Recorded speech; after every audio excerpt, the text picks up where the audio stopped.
मक्का सिर्फ खाने की फसल नहीं है, बल्कि पशुओं के चारे के लिए भी उतना ही काम का है। एक ही खेत से अनाज भी मिलता है और पशुओं को चारा भी। इसीलिए मक्के की अच्छी पैदावार के लिए सबसे जरूरी है खेत की सही तैयारी।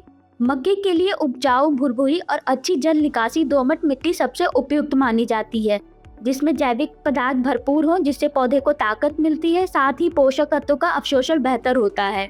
खेत तैयार करते समय 1 से 2 गहरी जुताई करें और 2 से 3 बार हैरो चलाकर खेत की मिट्टी को भुरभुरी बनाएं। साथ ही पिछले साल के डंठल और अवशेष खेत में ना रहने दें, ताकि कीट और रोग नई फसल तक ना पहुंच सके। आखिरी जुताई से पहले 4 से 6 टन प्रति एकड़ सड़ी हुई गोबर के खाद के साथ 1 से 2 लीटर फैबियाना और 2 किलो क्रॉप टाइगर अच्छी तरह मिलाकर खेत में डाल लें। इससे नाइट्रोजन, फास्फोरस और पोटास की उपलब्धता बढ़ती है और जड़ का विकास मजबूत होता है। इसके बाद आता है बीज और बुआई का समय। बीज बोने से पहले बीज का उपचार जरूर करें।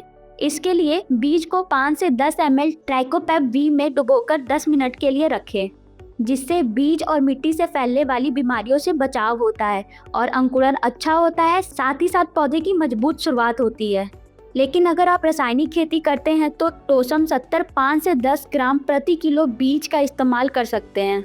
वीडियो में आगे बढ़ते हैं और बात करते हैं खरपतवार नियंत्रण की।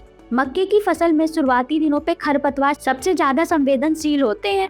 बुआई के तुरंत बाद बिरौनी 400 से 800 ग्राम प्रति एकड़ की दर से छिड़काव करें, या फिर 114 ml प्रति एकड़ टिम्बर का छिड़काव करें। इससे घास और चौड़ी पत्ती वाली खरपतवार दोनों नियंत्रित होते हैं।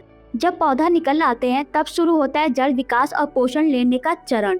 इस समय माइकोपैम 4 किलो प्रति एकड़ डालना चाहिए। इससे पौधा पोषक तत्व तो अच्छे से ले पाता है और तनाव सहने की सहनशक्ति बढ़ जाती है। साथ ही फसल की बढ़वार और पैदावार बढ़ाने के लिए एमिनोफर्ट गोल्ड का 200 से 300 मिलीलीटर प्रति एकड़ का छिड़काव 20, 40 और 60 दिन पे करनी चाहिए। इससे पौधा मजबूत बनता है और भुट्टे भी अच्छे बनते हैं, जिसमें दाने भरपूर होते हैं। अब बात करते हैं कीट और रोकथाम की।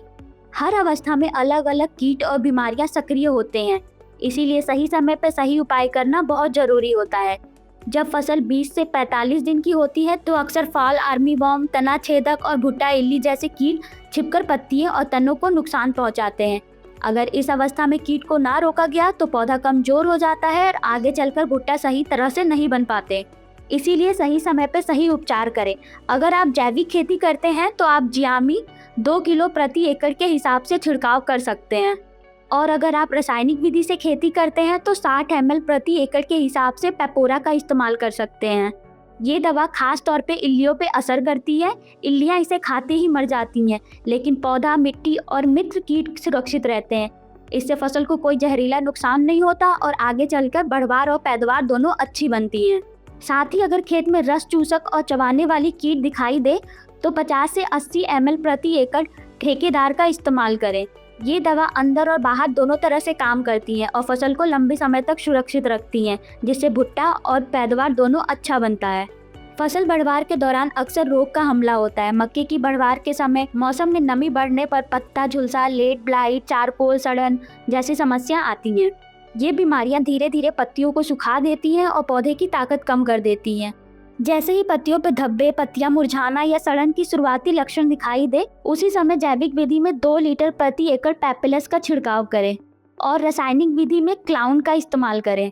डोज की बात करें तो आप क्लाउन को 700 ग्राम प्रति एकड़ की दर से छिड़काव कर सकते हैं। ये रोग फैलने वाले फंगस को दबा देता है और बीमारी को आगे बढ़ने से रोकता है, जिससे फसल सुरक्षित रहती है और नुकसान कम होता है।